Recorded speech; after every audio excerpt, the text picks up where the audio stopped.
America! Tom Hand here with Americana Corner.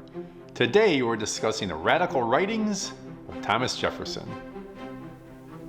Thomas Jefferson's revolutionary journey began in the 1760s and culminated in his masterfully written Declaration of Independence in 1776. But in between these events, Jefferson crafted one of the most impactful statements ever for American independence. Entitled A Summary View of the Rights of British America, it was perhaps the most logical assessment of the true relationship between Great Britain and her American colonies, concepts that Jefferson had refined over the course of several years. After Parliament passed the Coercive Acts in 1774, Jefferson, Patrick Henry, and other burgesses met in Williamsburg on August 1st to determine their response.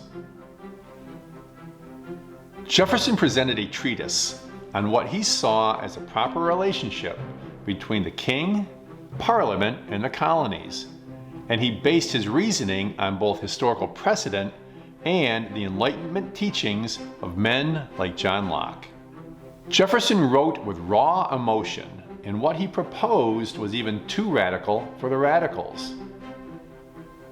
Jefferson asserted that Parliament had no right to exercise authority over us, and this meant no authority at all, not just regarding taxation.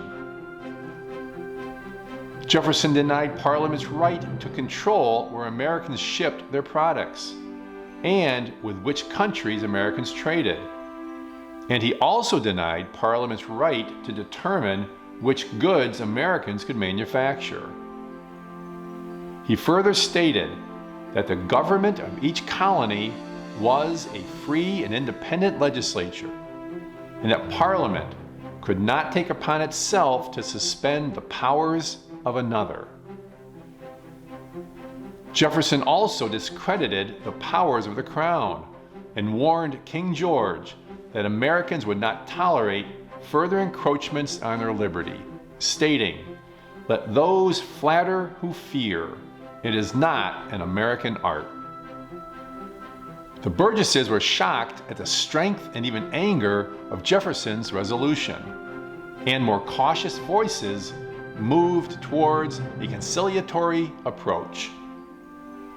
But Jefferson's followers recognized the beauty of his words and the merit of his argument. They gave a title to his treatise, A Summary View of the Rights of British America, and circulated it throughout the colonies and in England. Despite its seemingly radical nature, Jefferson's summary view was profound and one of the most impactful statements of the American position in the lead-up to the American Revolution. Next week, we will discuss the growing revolutionary movement in Virginia. Until next time, may your love of country lead you.